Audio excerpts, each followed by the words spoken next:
Começa hoje o curso de teatro do ensino médio. Nós estaremos juntos nesta jornada. Aproveite e bons estudos. Você vai assistir a teleaula de número 1.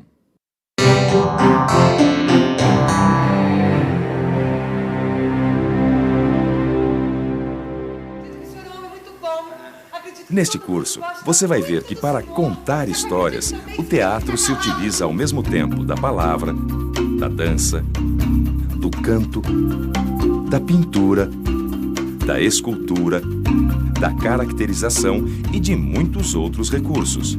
Tudo acontecendo ao vivo, na hora. Você vai ver que o teatro se transformou através dos séculos. Todos falam nesse casamento.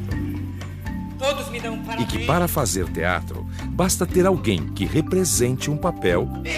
Seu pai, o seu desprezo por Zósimo foi mais profundo do que nunca. E alguém que assista a isso.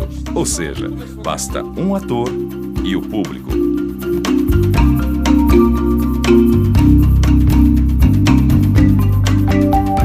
O meu nome é Ari e eu sou porteiro deste prédio há 12 anos. Com a ajuda dessa turma que mora aqui, você vai ver que teatro tem tudo a ver com contar histórias.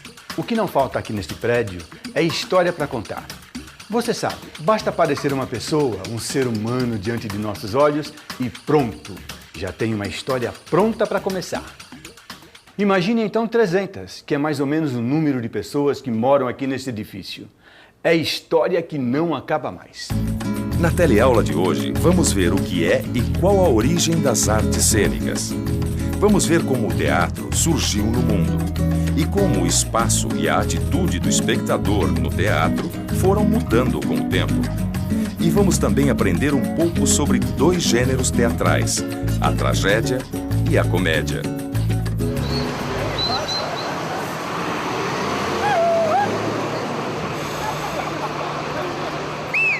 O mundo é um palco?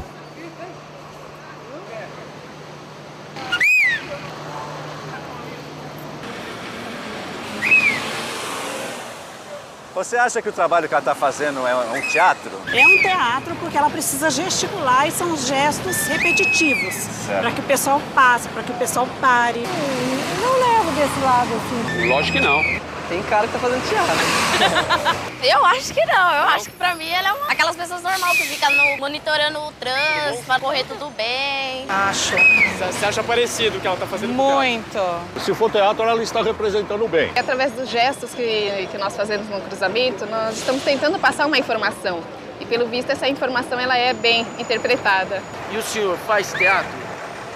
Na minha profissão eu fiz. Hoje em dia eu não trabalho mais, mas toda a profissão você faz teatro, não é? A gente é um ator, né? Todo mundo é um ator, eu acho. Né? É um trabalho, não tem como representar, você trabalha mesmo. O mundo é um palco. Olha, eu acredito que sim, porque a gente percebe que as pessoas estão interpretando o tempo todo. Eu tenho que fazer o meu mundo e meu mundo é o teatro, né? Eu acho que o mundo é um palco e você tem que saber interpretar em cima dele.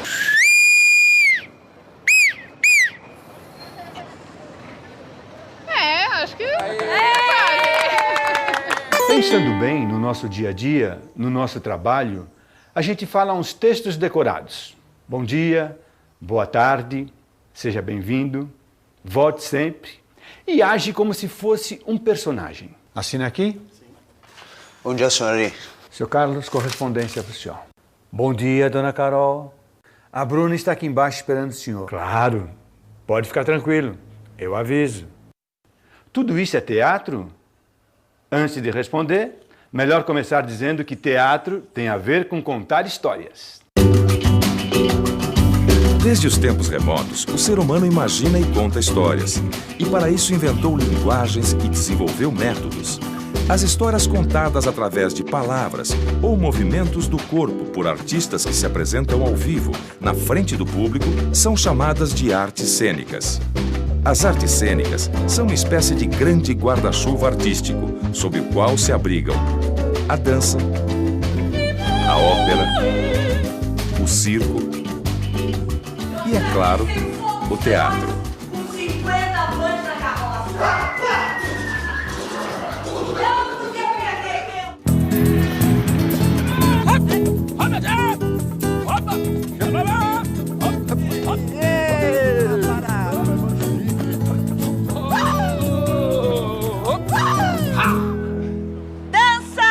ópera, circo, teatro e um mundo de manifestações artísticas populares.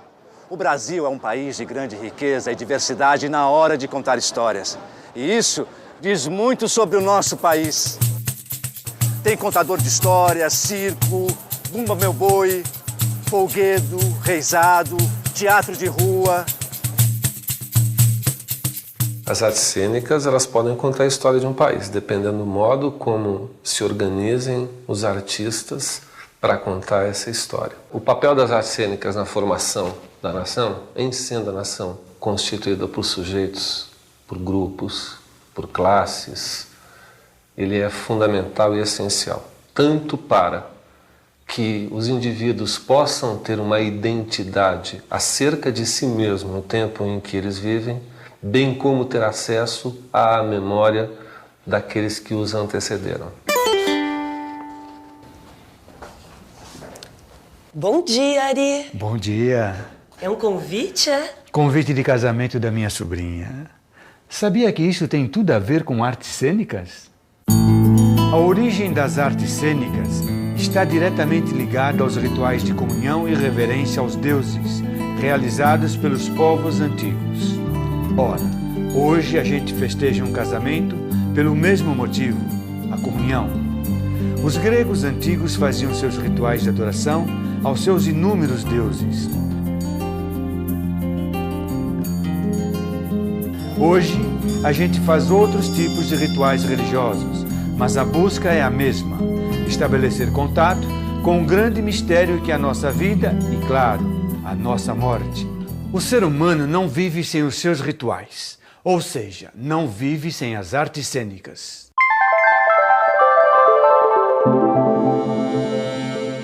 Ritual. A repetição de um conjunto de práticas consagradas pelo uso e ou por normas e que se deve observar em ocasiões determinadas. A solenidade de posse de um presidente da República ou mesmo a entrega da taça de campeão a um time de futebol, por exemplo, segue um ritual.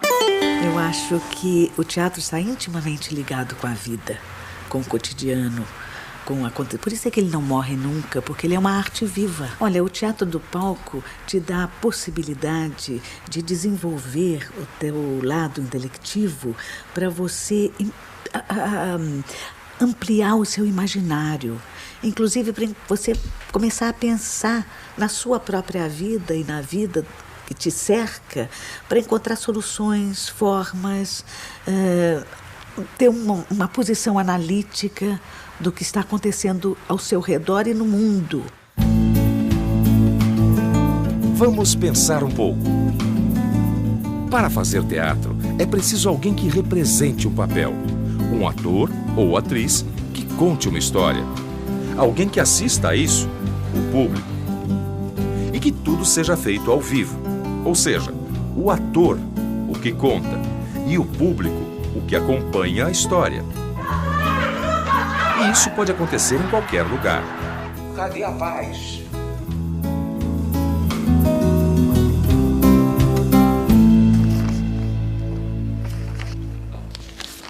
Ari, é verdade que foram os gregos que inventaram o teatro? Bem, muita gente diz isto. Mas, na verdade, os gregos inventaram o teatro grego. O teatro sempre esteve presente nas representações das mais antigas civilizações, em todos os lugares do planeta, inclusive aqui, na América do Sul. Mas uma coisa é inegável. Os gregos deram contribuições fundamentais para essa arte chamada teatro.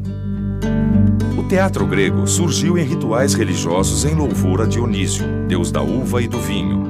Sacerdotes e seguidores reuniam-se no templo ou saíam em procissão, entoando hinos de louvor ao deus. Viva Dionísio, filho de Zeus, deus dos deuses, e Selene, princesa de Tebas. Ele é formidável. Ele ensinou ao homem o cultivo da uva. Na metade do século VI a.C., um sacerdote de Dionísio chamado Tespes deu início a uma revolução. Durante o culto, em vez de cantar "Ele, Dionísio, é formidável", cantou: Eu, Dionísio, Sou formidável! Ao cantar eu, Dionísio, em vez de ele, Dionísio, Tespes inventou de uma só tacada o ofício do ator e a arte de compor peças teatrais, a dramaturgia.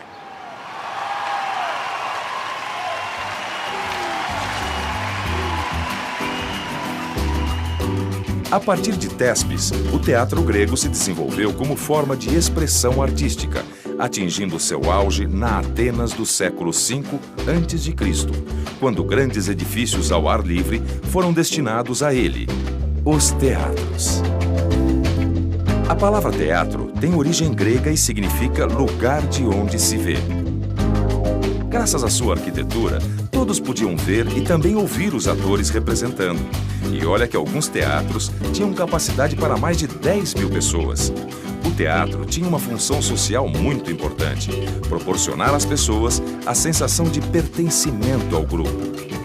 Hoje, além dos teatros, vários espaços desempenham essa função.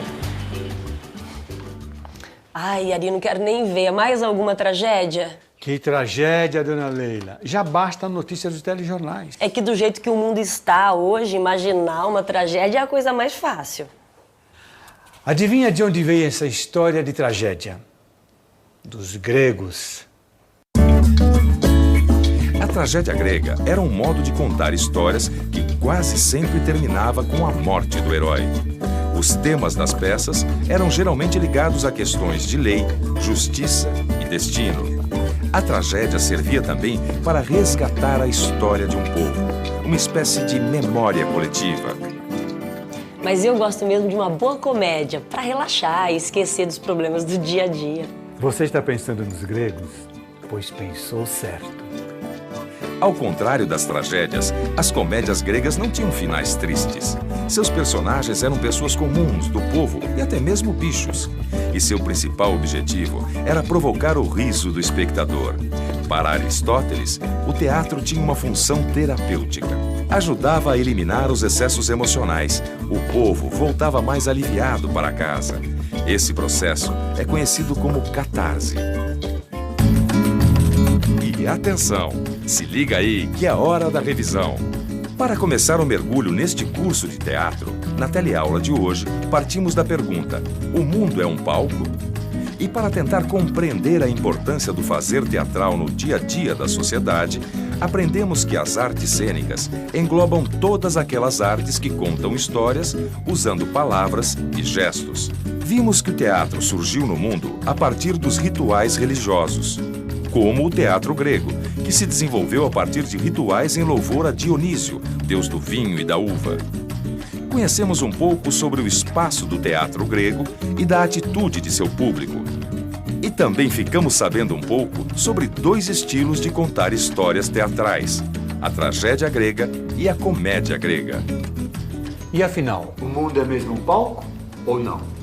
Ah, eu não tenho dúvida.